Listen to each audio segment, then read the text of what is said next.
நாடாளுமன்ற தேர்தலானது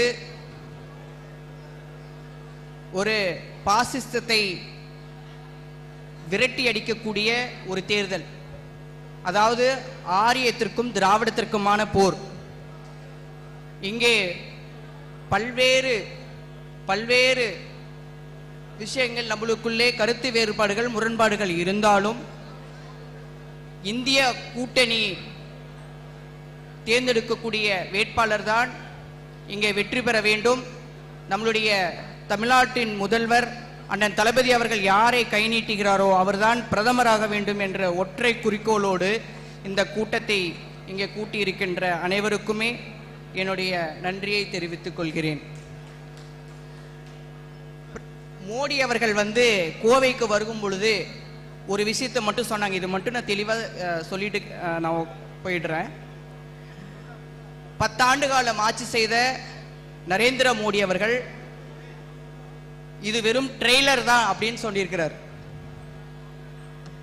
நீங்க 10 ஆண்டுக்கு முன்னாடி இருந்த காங்கிரஸ் ஆட்சி, நம்மளுடைய இந்திய கூட்டணியுடைய ஆட்சி இருக்கும் பொழுது பெட்ரோலுடைய விலை என்னன்னு நீங்க சிந்திச்சு பாருங்க, கேஸ் விலையை சிந்திச்சு பாருங்க. இன்னைக்கு ஒவ்வொரு பல்வேறு அரிசி பருப்பு நம்மளுடைய சமையலுக்கு சார்ந்த அத்தனை பொருட்களுடைய விலைகளை, அரிசி விலையை இன்னைக்கு சிந்திச்சு பாருங்க. ஆனால் பாசிச பிஜேபி தொடர்ந்து இந்த 10 ஆண்டு ஆட்சியில் அவங்க கொடுக்கக்கூடிய அத்தியாவசியங்களுடைய பொருட்களின் விலையோ விண்ணை தொட்டிருக்கிறது. அது மட்டுமல்ல, பெண்களுக்கு பாதுகாப்பில்லை. அங்கங்கே பல மாநிலங்களில் மதவாத சக்திகளை தூண்டிவிட்டு கலவரங்களை ஏற்படுத்துவது, பெண்களுக்கு பாதுகாப்பு இல்லாத தரத்தை உருவாக்குவது, கோயில்களை வைத்து பிளப்பு நடத்துவது, இது போன்ற பல்வேறு ஒடுக்குமுறைகளை மோடி அரசு தொடர்ந்து நம்மளை வஞ்சித்துக் கொண்டிருக்கிறது. சிந்தித்து பாருங்கள். இது வெறும் ட்ரெய்லர் தான் என்று மோடி அவர்கள் சொல்கிறார். வெறும் ட்ரெய்லர். ட்ரெய்லர்னா ஒரு படத்துக்கு எத்தனை நிமிஷம் இருக்குங்க? ட்ரெய்லருக்கு ஒரு 5 நிமிஷம் இருக்குங்களா? உள்ள ஒரு 2 நிமிஷம் இருக்குங்களா? 3 நிமிஷம் இருக்குங்களா ஒரு ட்ரெய்லர்? இதை 10 ஆண்டு அப்படின்னு சொல்றப்போ இந்த ட்ரெய்லர் மட்டுமே 10 ஆண்டுனா அப்போ அடுத்து வரக்கூடிய நிலையை நீங்கள் சிந்தித்து பாருங்கள். மீண்டும் அவர்கள் ஆட்சிக்கு வந்தால் இங்க இருக்கக்கூடிய அமைதியையும் சமூக நீதியையும் சமத்துவத்தையும் சீர்குலைக்குவதாக அவர்கள் முன்னெடுப்பார்களே தவிர இங்கே ஜனநாயகத்தை முன்னெடுக்க மாட்டார்கள்.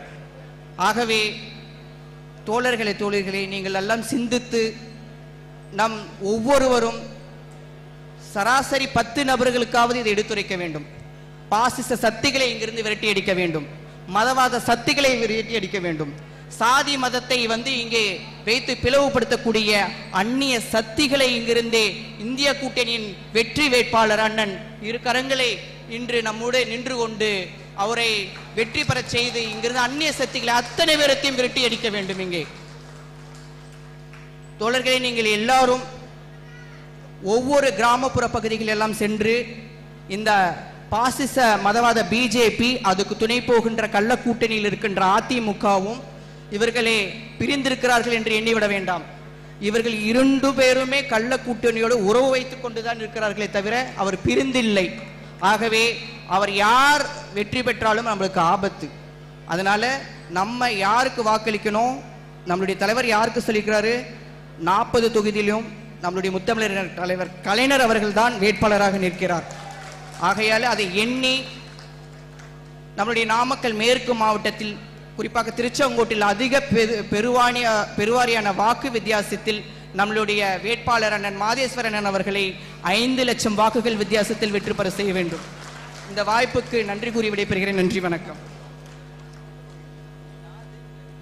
அடுத்தபடியாக முன்னாள் நகர்மன்ற